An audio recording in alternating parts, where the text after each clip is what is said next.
Season 3 of Jimmy Neutron to get weird. In Chicken Dragon for fun. But the tone, even by its own standards. One moment in particular that highlights this tonal change is in the episode 1 of telling Jimmy and Carl the Happy Show Show.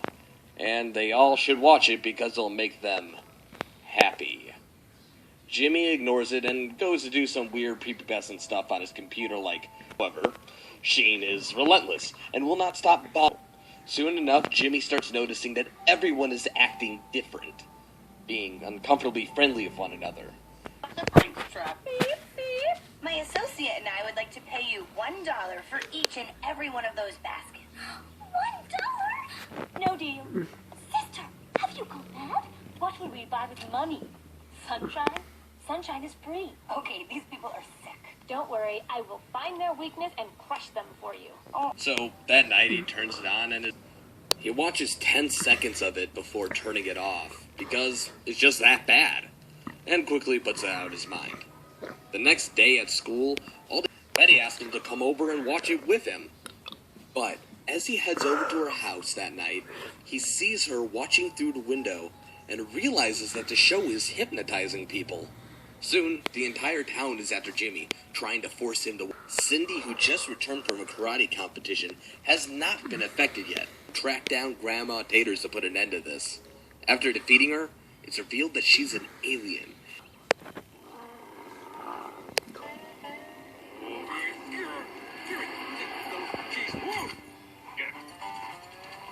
No, don't eat it!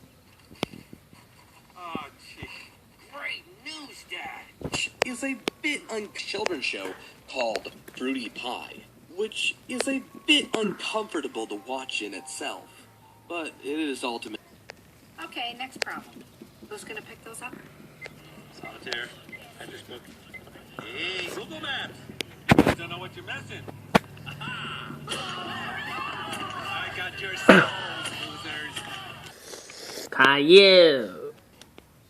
The ugly puppet selling meat to equally ugly puppet, and featured 2 teenagers who worked at the titular fast food restaurant, getting involved in all kinds of shenanigans, especially by vegetarians and parents who did not appreciate the abundance of meat and gross out humor. Many petitions to end a part in its ultimately short existence, despite that during its 2-season run. The most infamous being the tapeworm in the episode Mooch Master P. The episode starts with Parker mooching off and continues to mooch off of everyone in the food court until he has earned a title to the low level of eating the raw burgers they plan on serving to customers. Strange things begin occurring after eating the raw burger. It's appearing right before his eyes.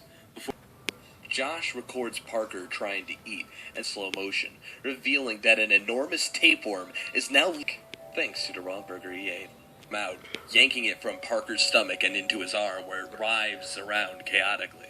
Give his truck to someone else for Christmas. Here, can I help you wrap it? You sure can.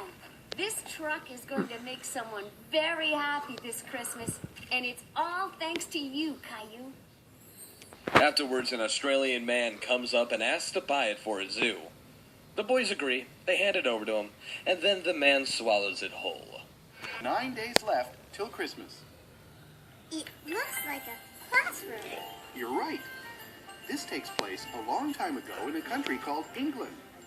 The children are at school, and as we mentioned earlier in the video, Rugrats is full of disturbing moments.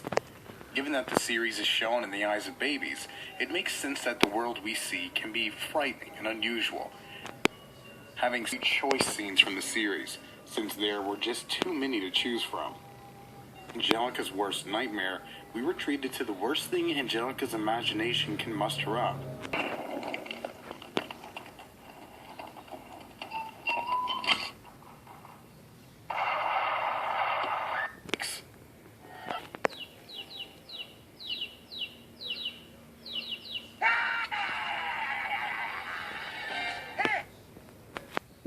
Next Next up, we have The Mysterious Mr. Friend, which featured the titular Mr. Friend, an any normal child. One of these hellish dolls bad enough. Soon enough, there were tons being developed in the basement. A massive battle scene takes place where the babies fight like hell to finally laying Mr. Friend to rest. However, one survives and finds its way to Angelica, who finds hell, it seems. Lastly, perhaps the most infamous disturbing moment in Rugrats comes to us from the episode In the Dreamtime. In this episode,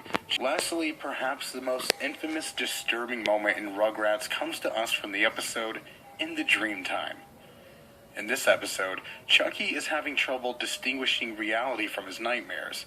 Confused Chucky asks Tommy what's going on.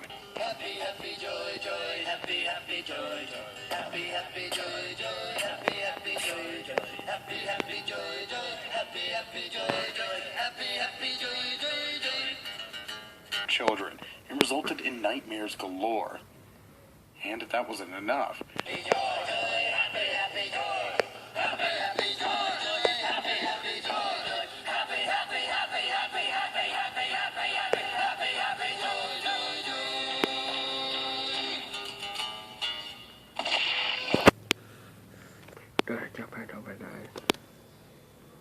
in the episode Teeth for Two from Cat Dog, we get a nasty scene featuring everyone's favorite gross-out gag in animation. Skinned, bloody cats.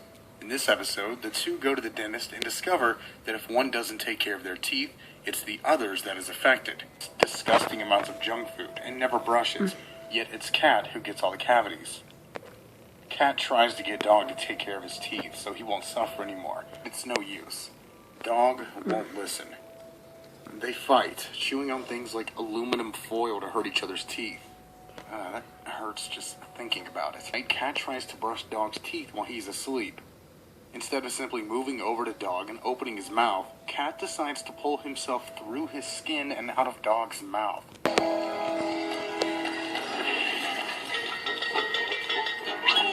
I have some honey too? Ah, that is it. Too good for nothing, waste of fat. Fear turns to anger, and he swallows Cat back into his own skin. And the two engage into another food war, sabotaging each other's teeth.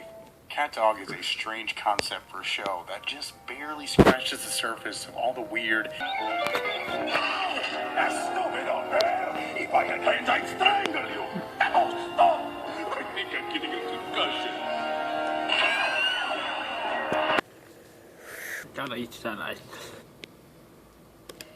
The Walrus is a very mysterious character, only appearing once in the entire series.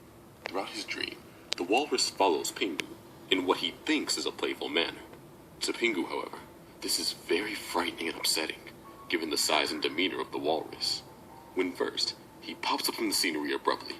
Who did this? Say something! Ew! Why he eats the mattress is beyond us. Away. Pingu then books it and runs, until a hoop. He falls and falls until he reaches his bedroom floor. The Walrus is a disturbing character thanks to his mostly silent demeanor. In 2003, and was pulled from airing in the United States. It also in the UK. Despite the censorship, it did manage to air once on PBS Kids Sprout in 2006. An earlier version of this episode that featured the Walrus roaring and making disturbing squealing noise off.